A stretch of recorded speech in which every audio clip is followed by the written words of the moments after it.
नमस्कार दोस्तों, स्वागत है आपका अपने YouTube चैनल पर। आज हम आपके लिए एक सनसनीखेज वीडियो लेकर आए हैं और वो भी नॉर्थ कोरिया से। हर लड़के लड़की की दुनिया में दो ही सबसे इम्पोर्टेंट विश होती हैं। पहला मनपसंद का लाइफ पार्टनर और दूसरा फेवरेट वर्क। और ये दोनों चूज करने की फ्रीडम दुनिया में हर इंसान को है, केवल नॉर्थ कोरिया में पैदा होने वाले लोगों को छोड़कर। अपने लाइफ पार्टनर को चूज करने की लिबर्टी नॉर्थ कोरिया के लोगों को है या नहीं, इसके बारे में तो हम कह नहीं सकते, मगर अपने मनपसंद जॉब को चूज करने की आजादी वहाँ के लोगों को बिल्कुल भी नहीं है। बल्कि कुछ लोगों से तो वहाँ इस तरह के अजीब जॉब कराए जाते हैं जिसे करने वाला भी यही सोचता होगा, यार कहाँ फंस गए।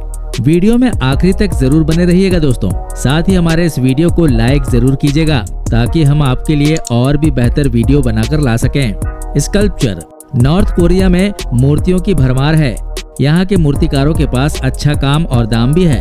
तकरीबन 34,000 मूर्तियाँ इसके चौक चौराहों पर लगी हुई है। यहाँ के नागरिकों की तो छोड़िए, आने वाले टूरिस्टर को भी हर मूर्ति के सामने कम से कम 3 बार वो करना होता है। क्या आप नहीं समझ पाए?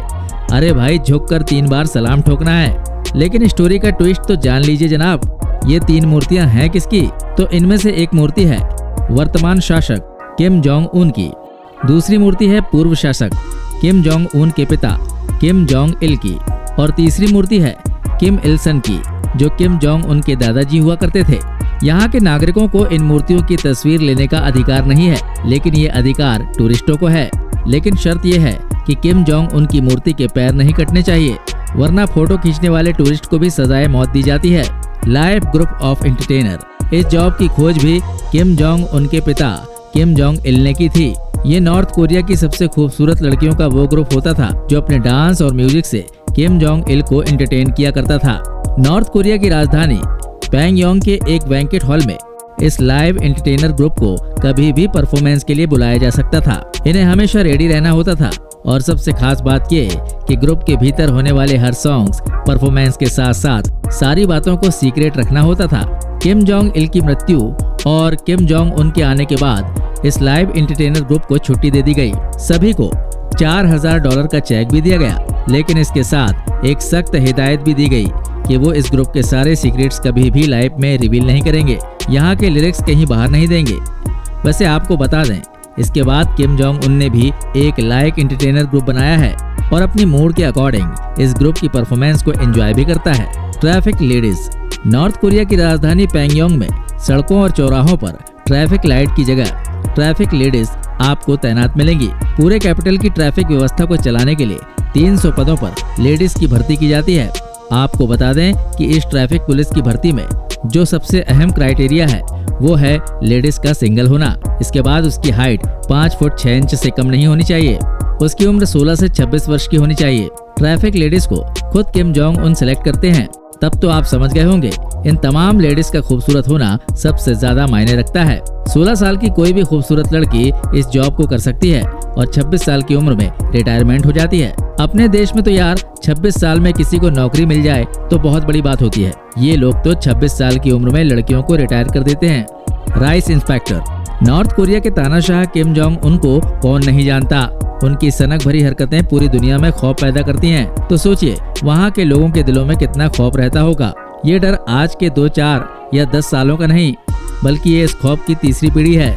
किम जोंग उनके पिता किम जोंग इल इनसे भी बड़े खतरनाक आदमी थे। उनके शेफ रह चुके एक आदमी ने बताया कि किम जोंग इल ने अपने यहाँ एक राइस इंस्पेक्टर की जॉब डेवलप की थी।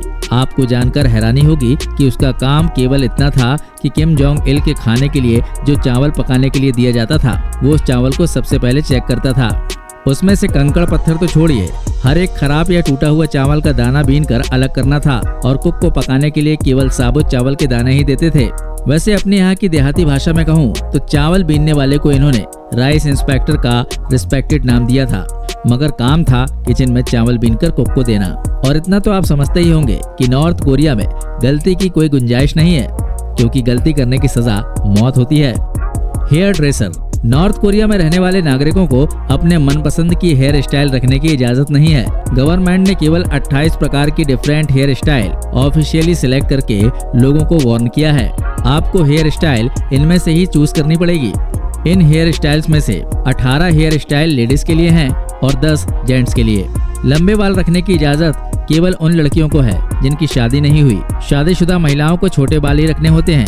मेल को 2 इंच से अधिक लंबे बाल रखने की इजाजत नहीं है। अपने सीनियर मेल सिटीजन को 3 इंच तक लंबे बाल रखने की इजाजत है।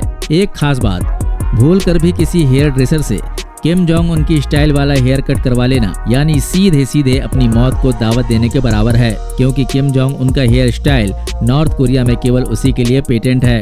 फैशन पुलिस, नॉर्थ कोरिया में आप कैसी हेयर स्टाइल रखेंगे और क्या पहनेंगे, इस बात के नियम बड़े सख्त हैं। अगर आप सोच रहे हैं हमने कोई डिफरेंट हेयर स्टाइल रख भी लिया या अपनी पसंद के कपड़े पहन लिए तो कौन देखने वाला है, तो आपको बता दें जनाब, यहाँ की सरकार ने एक फैशन पुलिस फोर्स बनाकर रखी है जिसका काम यही है कि वो सरकारी नियम कायदों के अकॉर्डिंग ड्रेस पहनने वालों और हेयर स्टाइल न रखने वालों को पकड़े, फिर उन्हें लेबर कैंप में डाल दे। नॉर्थ कोरिया का लेबर कैंप हमारे पुलिस के 3rd डिग्री टॉर्चर वाले लॉकअप से भी खतरनाक होता है। ड्रेस के मामले में जीन्स बैन है। महिलाओं के लिए जीन्स के अलावा ट्राउजर पर भी बैन है, यानी किसी भी तरीके की वेस्टर्न ड्रेस नहीं पहन सकते, बल्कि आपको नॉर्थ कोरिया की ट्रेडिशनल ड्रेस पहननी है। इसके अलावा आर्मी की ड्रेस पहन सकते हैं, स्लैक्स या स्कर्ट्स भी पहन सकते हैं। उम्मीद करते हैं इस वीडियो में दी गई जानकारी आपको रोचक लगी होगी। जल्दी मिलते हैं एक नए वीडियो में। जय हिंद, जय भारत, वंदे मातरम।